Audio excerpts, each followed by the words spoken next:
Hello everyone, welcome to सरकारी। आज हम डिस्कस करेंगे 13 जनवरी का newspaper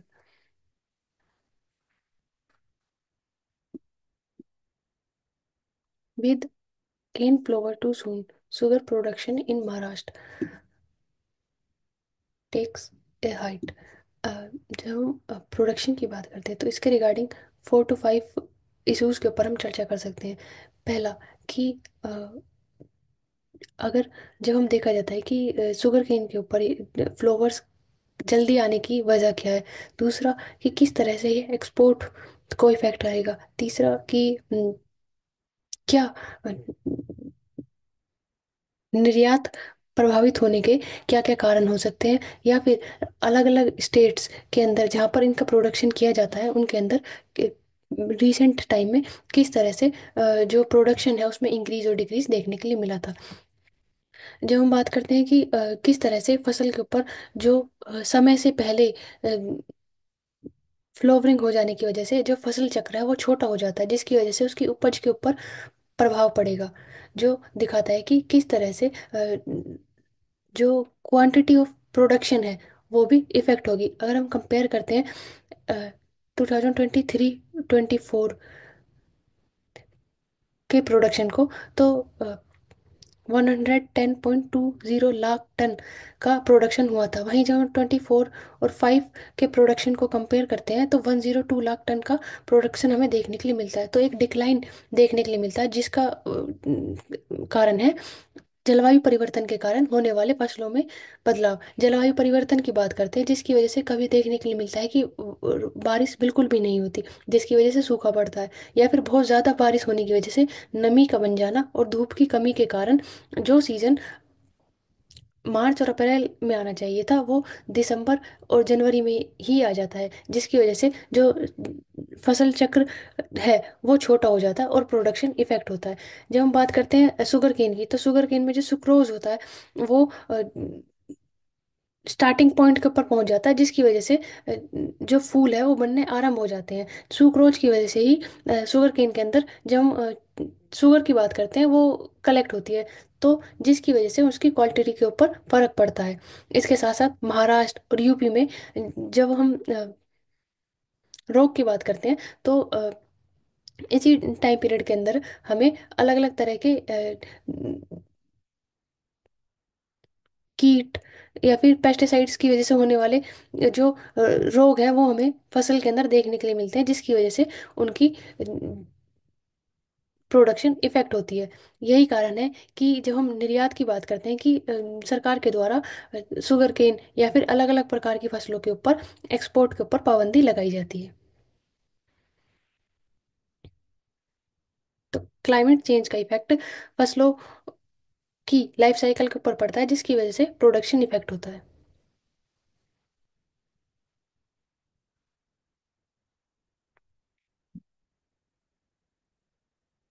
A much needed though economically,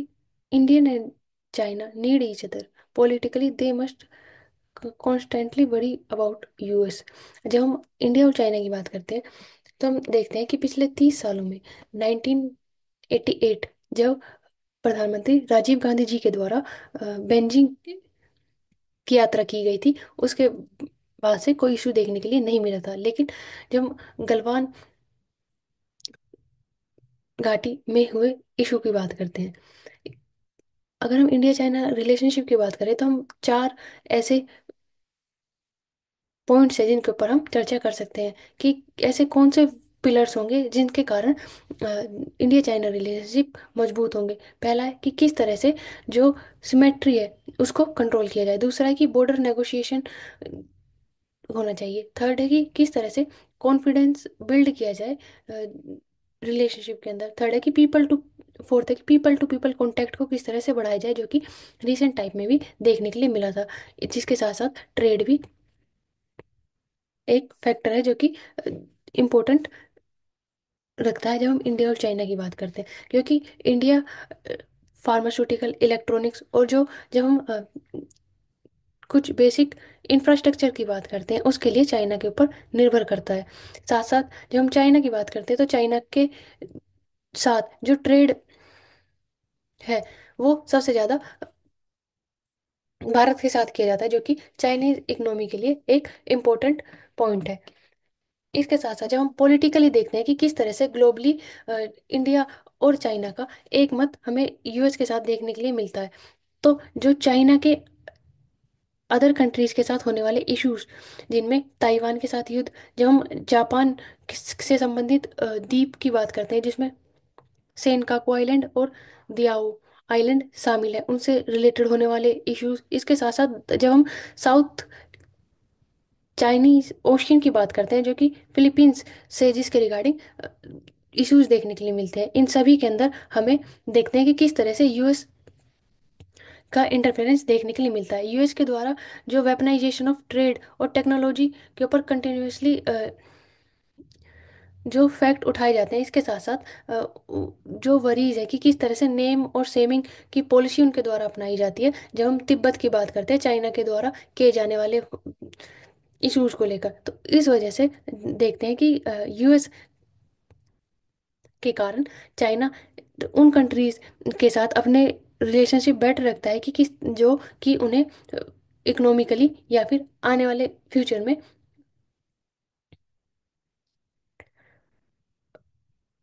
GDP में ग्रोथ करने में हेल्प करेंगे। उसके साथ साथ जब हम एक दूसरे के ऊपर डिपेंडेंसी की बात करते हैं, तो ट्रेड को लेकर और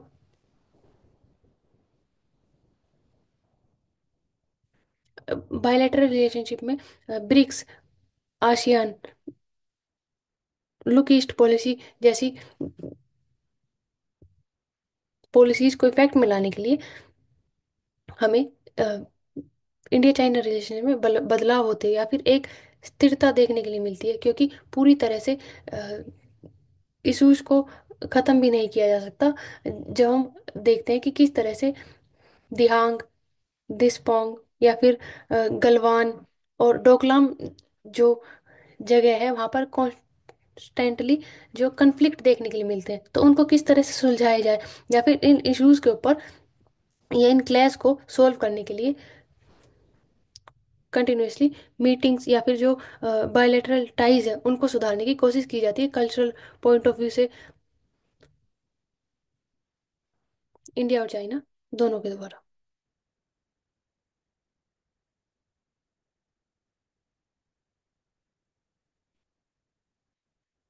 lack of protection law expose domestic workers to abuse से सुप्रीम कोर्ट। जब हम डोमेस्टिक वर्कर की बात करते हैं तो देखने के लिए मिलता है कि उनके लिए कोई स्पेसिफिक लॉ ही नहीं है, जिसकी वजह से उनके साथ होने वाले अब्यूज और सोशल जस्टिस, और जब हम वुमेन एम्पावरमेंट की बात करते हैं उनके लिए लीगल फ्रेमवर्क की कमी हमें देखने के लिए मिलती है कि किस तरह से कमेटी या फिर लॉ स्टेब्लिश किया जाए ताकि उन्हें उस अब्यूज से बचाया जा सके। इसके लिए जब हम बात करते हैं कि क्या पास्ट में कोई कार्य इनके लिए नहीं किए गए, या फिर किस तरह से जो लॉ लाए भी गए लेकिन उनको पूरी तरह से अप्लाई नहीं किया गया, जैसे protection of central law to protection of domestic worker from domestic worker bill 1959। उसके अलावा domestic worker regulation of work and social security bill 2017, जिनको अ, कोई भी लॉ इनमें से अनेक्ट ही नहीं किया गया। लेकिन जब हम चेंजेस की बात करते हैं तो देखते हैं कि किस तरह से तमिलनाडु, महाराष्ट्र और केरला के अंदर चेंज किए गए स्टेट के स्तर पर, जब सेफ गार्ड और जब हम सेफ्टी की बात करते हैं डोमेस्टिक वर्कर की, उनके द्वारा चेंजेस किए गए किस तरह से constitute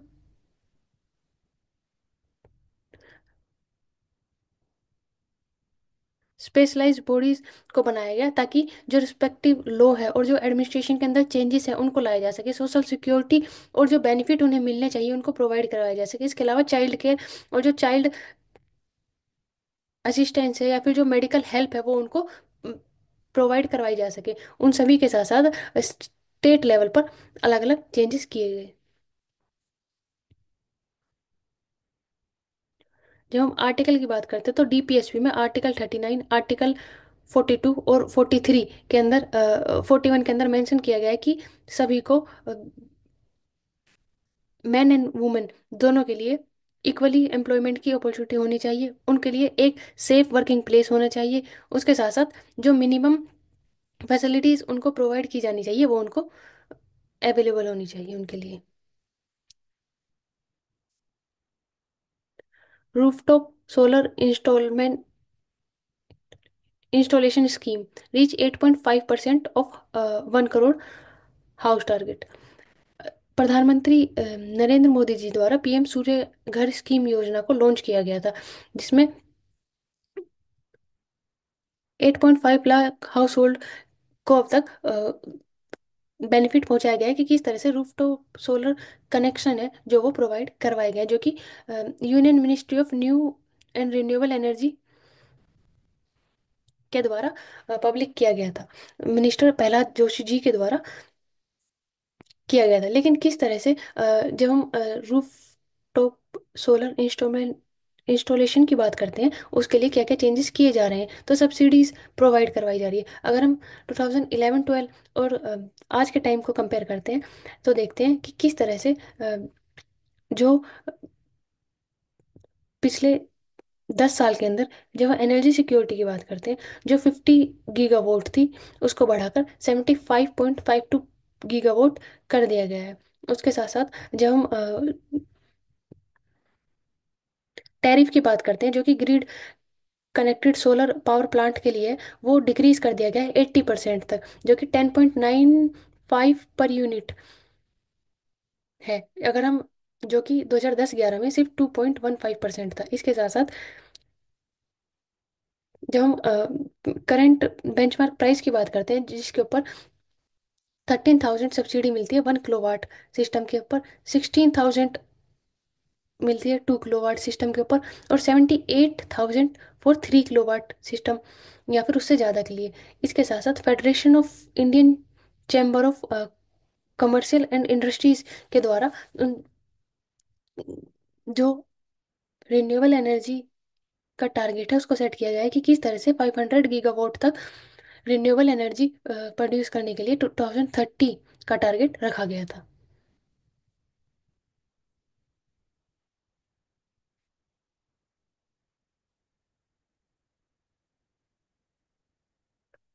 partner in innovation, UK and India can collaborate not just on technology but for विकसित भारत 2074। यूके और इंडिया के अगर हम बात करें तो टेक्नोलॉजी एक स्पेसिफिक फैक्टर हो जाता है जहाँ पर हम दोनों को कनेक्ट कर सकते हैं, जिसके साथ साथ इनोवेशन को भी बढ़ाया जा सकता है। जब हम जीसीसी की बात करते हैं जो कि ग्लोबल कैपेसिटी सेंटर्स है जो विकसित किए जाते हैं और उनके द्वारा टेक्नोलॉजी को प्रमोट कराया जाता है। जब इंडिया और यूके की बात करते हैं तो फर्स्ट कि किस तरह से स्टूडेंट स्टडी बेस स्ट्रक्चर को प्रमोट किया जा सकता है, ताकि जो स्किल है उसको प्रमोट किया जा सके। उसके साथ साथ जो एडवांटेजेस मिलने चाहिए इंडिया को वो मिल सके, जो कि ब्रिटिश और इंडियन रिलेशनशिप को सुधार सकते हैं। इसके अलावा G2G जब की बात की जाती है उसको इमेजिन किया जा सकता है किस तरह से कोलैबोरेशन के साथ साथ इंडिया के अंदर जो स्टार्टअप है जो इमर्ज हो रहे हैं उनको फास्टेस्ट टेक्नोलॉजी प्रोवाइड की जा सकती है, और जो फाइनेंशियल फंडिंग है उसको अट्रैक्ट किया जा सकता है ताकि टेक्नोलॉजी और इनोवेशन को और ज़्यादा बढ़ाया जा सके। जब ईवी की बात की जाती है तो ईवी के मैन्युफैक्चरिंग में या फिर जो बेसिक इंफ्रास्ट्रक्चर डेवलपमेंट के अंदर इंडिया और यूके का कोलैबोरेशन किया जा सकता है। जब हम बात करते हैं कि किस तरह से क्लाइमेट चेंज के पड़ने वाले जो इफेक्ट है और उनको किस तरह से रोका जाए फिर कम किया जाए, कार्बन कैप्चरिंग की बात आती है तो उसके लिए electronic vehicle support, infrastructure, renewable energy जैसे सभी गोल्स को बायलैटरली सुलझाया जा सकता है और टारगेट्स को अचीव किया जा सकता है।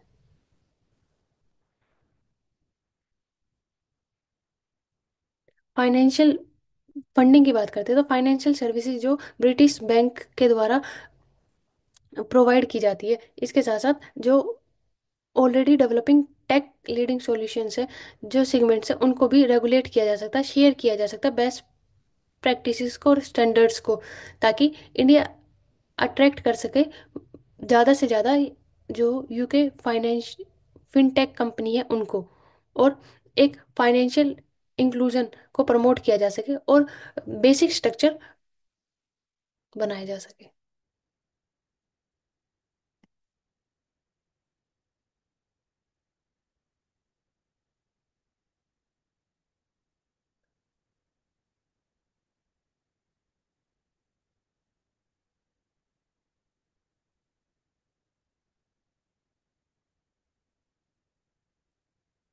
Bridge the milk divide for a nutritional secure India. जब हम मिल्क की बात करते हैं तो मिल्क रिवॉल्यूशन वर्गीस कुरियन के द्वारा स्टार्ट किया गया था इंडिया के अंदर। जब हम मिल्क कंज्यूमर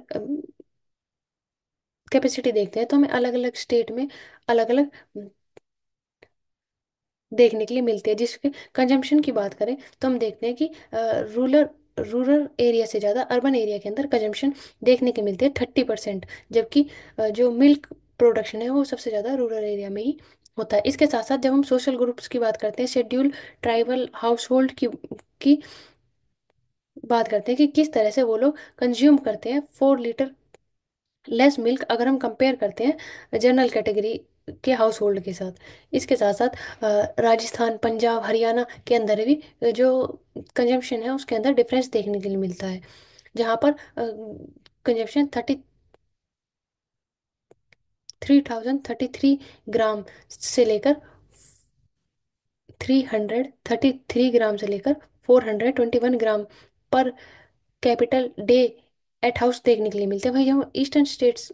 की बात करते हैं जिसमें छत्तीसगढ़ उड़ीसा और वेस्ट बंगाल आते हैं, वहाँ पर कंजम्पशन 75 ग्राम से लेकर 171 ग्राम के अप्रोक्स हमें देखने के लिए मिलती है। तो इतना डिफरेंस हमें स्टेट वाइज, और जब हम डिवाइड करते हैं कि किस तरह से कैटेगरीज वाइज देखने के लिए मिलता है, इसका इफेक्ट पड़ सकता है जब हम देखते हैं न्यूट्रिशन के ऊपर कि जो मिल्क है वो एक इम्पोर्टेंट फैक्टर है प्रोटीन के लिए, कैल्शियम के लिए और माइक्रो न्यूट्रिशंस के लिए। तो वो एक हैवी डाइट के अंदर आता है अगर हम इंडियंस में कंपेयर करते हैं तो किस तरह से न्यूट्रिशन या फिर मल न्यूट्रिशन, जब हम स्टंटिंग की बात करते हैं, अंडरवेट की बात करते हैं, उसको रोकने के लिए ज़रूरी है कि मिल्क की जो कंजम्पशन है उसको बढ़ाया जाए। इसके लिए सोशल इकोनॉमिक ग्रुप्स या फिर जो रीजनल सर्वे या फिर रीजनल एरियाज में देखा जाता है वहाँ पर अवेयरनेस और उनसे रिलेटेड जो फैक्टर्स हैं उनको पहुँचाने की ज़रूरत है। जब हम बात करते हैं आंगनवाड़ी की और पोषण अभियान की, अ, आशा वर्कर की, या फिर अलग अलग स्टेट में चलाए जाने वाले स्कीम्स की जिनके द्वारा एक सफिशिएंट न्यूट्रिशन प्रोवाइड किया जाता है चाइल्ड को, ताकि स्टंटिंग और अंडरवेट जैसी जो कंडीशंस हैं उनसे उनको कम किया जा सके और मेल न्यूट्रिशन को पूर्ण रूप से समाप्त किया जा सके। इसी के साथ साथ जब हम बात करते हैं कि किस तरह से इन फैक्टर्स के ऊपर काम किया जा सकता है, तो फर्स्ट है कि अवेयरनेस, कि किस तरह से अवेयरनेस बढ़ाई जाए। उसके लिए जो भी स्कीम है उनके बारे में लोगों को पता होना जरूरी है, जैसे कि प्रधानमंत्री पोषण शक्ति निर्माण, integrated child development service, meals, take home ration जैसी जो स्कीम है उनके बारे में जो वनरेबल सेक्शन है उनको पता होना चाहिए और उन सभी तक पहुंच जरूरी है, ताकि उन्हें उन सभी स्कीम के फायदे मिल सके। कोलैबोरेट करना चाहिए डिफरेंट इंस्टीट्यूट को, या ताकि एक ही जगह पर उन सभी बेनिफिट्स को पहुंचाया जा सके। इसके साथ साथ स्टेट और सेंटर मिलकर जो स्कीम लॉन्च करते हैं या फिर जो चलाते हैं उनसे रिलेटेड टारगेट्स को पूरा किया जाए।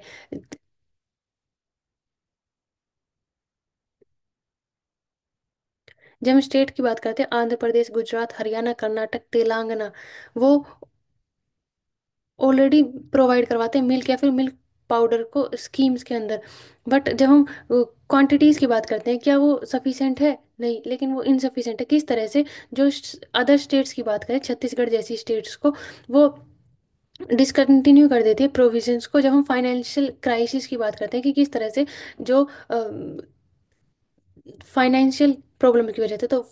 फाइनेंस को बूस्ट करने के लिए और स्कीम्स के कंटिन्यूस रहने के लिए, ताकि उनको सस्टेनेबली उन लोगों तक पहुंचाया जा सके, स्टेट सेंटर का कोलैबोरेशन जरूरी है। उनको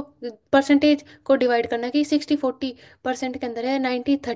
19 या 10%, जो कि स्पेसिफिक स्टेट्स के अंदर स्कीम्स को लेकर परसेंटेज देखने के लिए मिलता है, उसको प्रमोट किया जाए, ताकि सोशल बॉन्ड को बनाया जा सके। और जो कोऑपरेशन सोशल रिस्पॉन्सिबिलिटी है, उन फंड को जनरेट किया जाए। सेस या फिर सरचार्ज की जब बात की जाती है, उनके लिए उनको यूज किया जा सके। जब हम अनहेल्थी फूड फूड की बात करते हैं, तो उसके लिए भी अवेयरनेस होनी, और उनके ऊपर, उनकी कंजम्पशन के ऊपर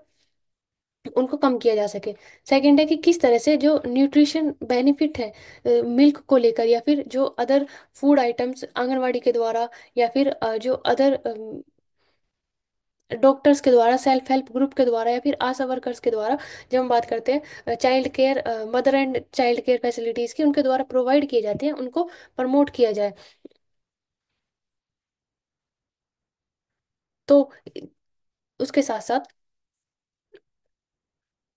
अवेयरनेस की जरूरत है कि किसी भी क्षेत्र के किसी प्रतिष्ठित व्यक्ति के द्वारा उनको प्रमोट किया जाए। इसके साथ साथ आशा और आंगनवाड़ी वर्कर के द्वारा भी उनको प्रमोट किया जा सके, ताकि जो भी SC ST या इस तरह के वनरेबल सेक्शन हैं, उनको भी उन चीज़ों के बारे में अवेयरनेस हो, और डिजिटली उनको कनेक्ट किया जा सके उन सभी स्कीम्स के साथ जो कि गवर्नमेंट के द्वारा चलाई जा रही है। पोषण माह जैसे इनिशिएटिव्स को बढ़ाया जा सके। जब हम बात करते हैं थर्ड फैक्टर, तो जिस तरह से UK मॉडल को अपनाया जा सकता है कि किस तरह से उन्होंने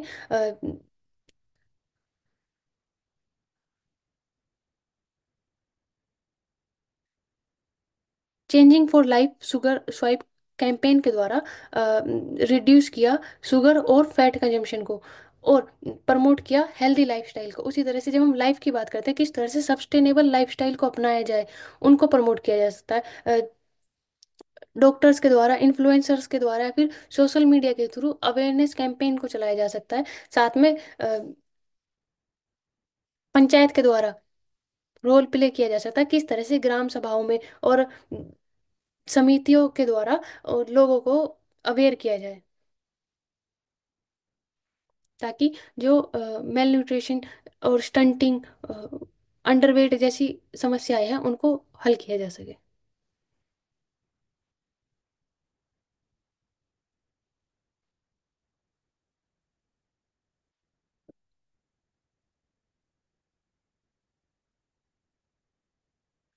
What was the role of Ripudaman Malik in 1895 Cunningham bombing? जब हम कनिष्का बॉम्बिंग की बात करते हैं, तो जून 23 में 1985 में इंडियन एयरलाइन फ्लाइट थी, जिसके अंदर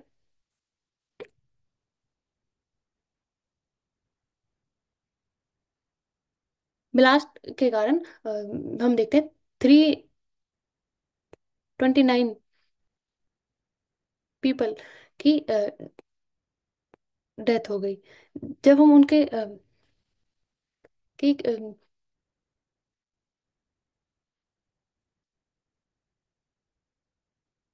रिस्पॉन्सिबिलिटी की बात करते हैं कि किनके द्वारा उनकी रिस्पॉन्सिबिलिटी ली गई, तो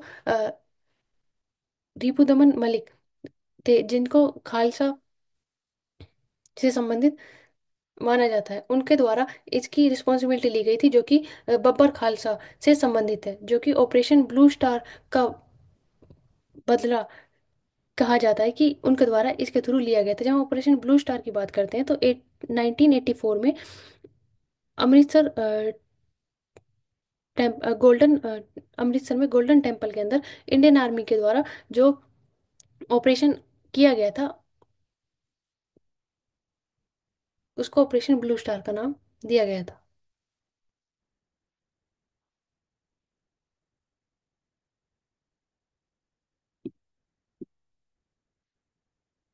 promise of nuclear fusion.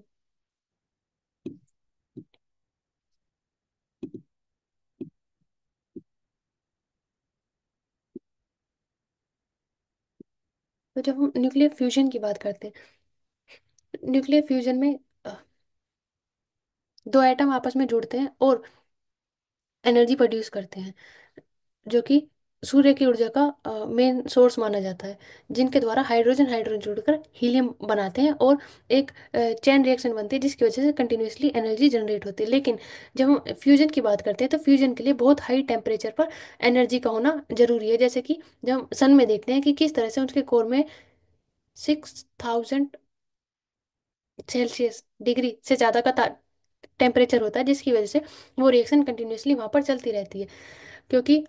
Fusion के समय में जो रिक्वायर हाई टेम्परेचर है, जिसके अंदर जो फ्यूल है वो प्लाज्मा की फॉर्म में होता है। क्योंकि उस समय पर वो सिर्फ प्लाज्मा की फॉर्म में हो सकता है, इतने हाई डिग्री टेम्परेचर पर उसे कहीं पर ही स्टोर नहीं किया जा सकता। लेकिन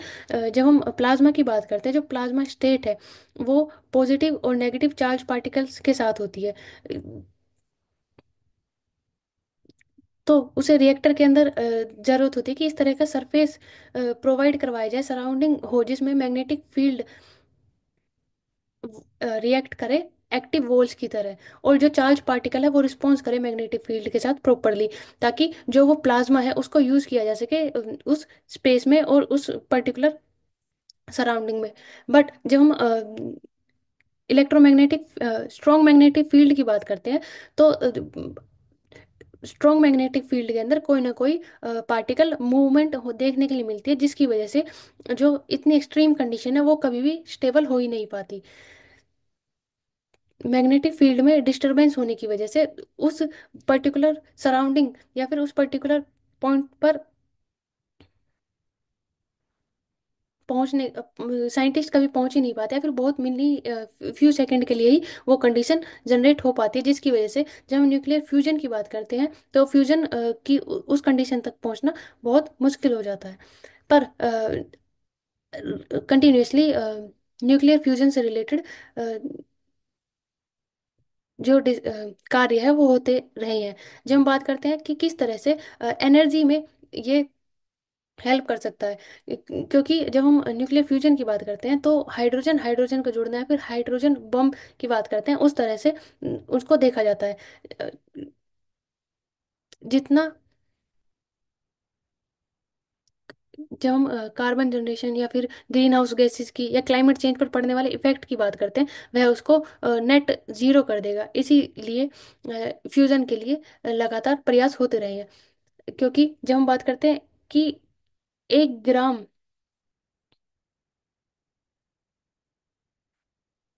मटेरियल इतनी ऊर्जा प्रोड्यूस कर सकता है जितना कि 8 टन कोयला जलाने के बाद प्रोड्यूस होगी। तो किस तरह से जो उनके द्वारा यूज होने वाले चीप इनपुट मटेरियल है, उनके द्वारा अनलिमिटेड सप्लाई को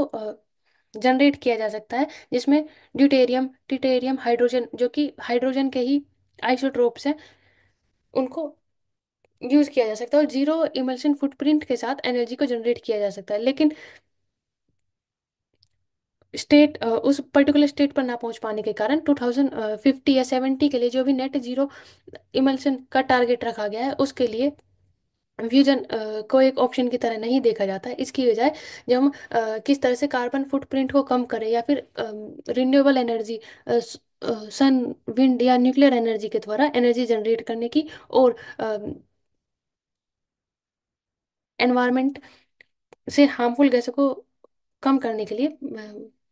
कंटिन्यूसली प्रयास किए जाते हैं।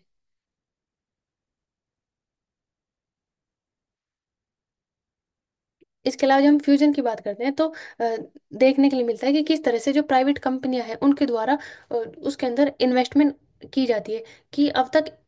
163 फ्यूजन रिएक्टर्स हैं जो कि 30 कंट्रीज के द्वारा ऑपरेट किए जाते हैं। इनके लिए जो फंडिंग है वो प्रोवाइड की जाती है ताकि मेंटेन किया जा सके, और जो फ्यूजन डिवाइस इंफॉर्मेशन सिस्टम है उसको बनाया जा सके। इसके अलावा जब हम आईटीईआर की बात करते हैं तो आईटीईआर जो एक कोलैबोरेटिव प्रोजेक्ट है जो कि साउथ फ्रांस के द्वारा लाया गया है, जिसमें कि 30 से ज़्यादा कंट्री पार्टिसिपेट करते हैं, जिसमें इंडिया भी जिसका पार्ट है। इसको 2005 में विकसित किया गया था, जिसके बाद 2029 तक का टारगेट रखा गया है, जिसमें ड्यूटेरियम ट्रिटेरियम के फ्यूजन के थ्रू इस रिएक्शन को स्टार्ट किया जा सके और 500 मेगावाट जो इलेक्ट्रिसिटी या फिर जो पावर जनरेट है उसको जनरेट किया जा सके।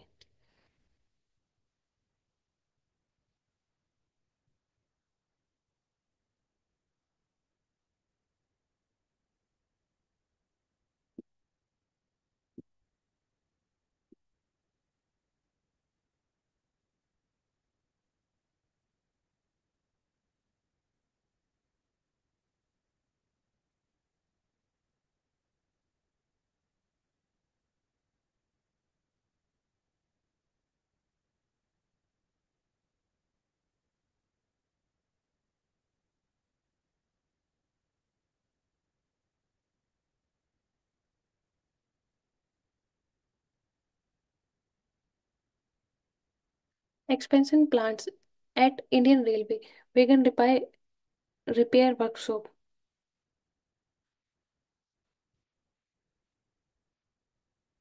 आंध्र प्रदेश में वैगन रिपेयरिंग जो वर्कशॉप है उनको डेवलप किया गया। यह है पहली ऐसी पब्लिक प्राइवेट पार्टनरशिप पर आधारित रिपेयरिंग वर्कशॉप है जो कि mini Ratna company, Braithwaite and company limited के द्वारा मिनिस्ट्री ऑफ रेलवे के द्वारा स्टार्ट की गई। जब हम मिनी रत्ना कंपनी की बात करते हैं तो मिनी रत्ना स्टेटस के लिए कोई भी कंपनी जो कि pre tax profit minimum 13 crore हो, अगर हम लास्ट 3 ईयर का कंपेयर करते हैं। इसके साथ साथ जो कि एवरेज एनुअल जो टर्नओवर है वो 120 करोड़ हो लास्ट 3 ईयर में, को मिनी रत्न कंपनी बोला जाता है। इसके द्वारा इसमें जो वैगन मरम्मत की जाती है उनके साथ साथ आंध्र प्रदेश का जो, जब हम आसियान की बात करते हैं या फिर साउथ एशिया कंट्रीज की बात करते हैं, उनके साथ भी उनको जोड़ा जा सकता है। किस तरह से उनके थ्रू आने वाले वैगन को यहाँ पर रिपेयर किया जा सकता है, और wagon UV flow repairing system के थ्रू उनको असेंबल किया जा सकता है, और स्टेप वाइज मैनर में कम स्पेस के अंदर उनको रिपेयर किया जा सकता है। जब हम इस वर्कशॉप की बात करते हैं तो ये इंडिया की सबसे कम एरिया में बनी हुई वर्कशॉप है जो कि इस मॉडल के ऊपर आधारित है।